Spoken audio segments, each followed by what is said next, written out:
Абайдың 1886 жылы жазған өлеңі әрқайсының көлемі 4 тармақ және 7 шумақтан тұрады. Өлең 11 буынды қара өлең ұйқасымен жазылған. Алғаш рет 1909 жылы қазақ ақыны Ибрахим Құнанбайұлының кітабы жарыққа шығады.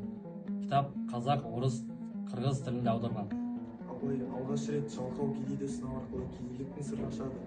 Жалғыз атын терлетіп, ел қыдырған әлгі қырсыздарын шеней отырып, үлкен әлеуметтік кеселді көрсетіп береді.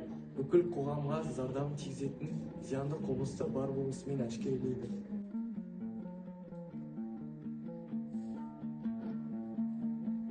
Абай ел ішінен күн көрген алаяқ бей-болыстарды, мал-мүлкінің буына семіріп отырған, өз құдайын ұмытқан байлар мен патшаларды көріп қалса, онда бұл қазақ даласының қиыншылық көруі дегенді білдіреді.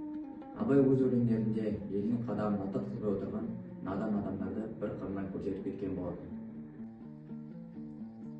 Абай ол бір көші тура жолға салдырып жүре беретін керуен емес. Кезінде ойланбастан өкінерсің де опық жерсін деп жастарды терең ойға шомдырады. Абай атамыз өзінің адасқаны алжы арты соқпақ атты өлеңінде осы ойды тереңдей түсіріп, ой мен сыры мінез құлқын түземей тек сырт келбетін түзейтін сыбыс болмай сойдақ жігіттерді сынайды.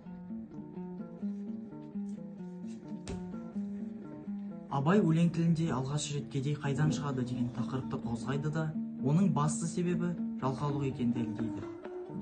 Адасқанның алды жөн, арты соқпақ өлеңіне ізденіс барысында жалқаулықтан алыстап, үлкеннің ақылын алып, жақсының жанына еріп, жолдас болу, адал азамат болу әрбір саналы жастың міндеті екенін түсінгендіктен Абай поэзиясын, Абай мұрасын оқуды барша оқушыларға насихаттағымыз келеді.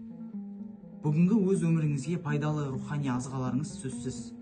Оқуға құштар ұлт жобасы аясында Абай поэзиясымен сусындауға шақырамыз.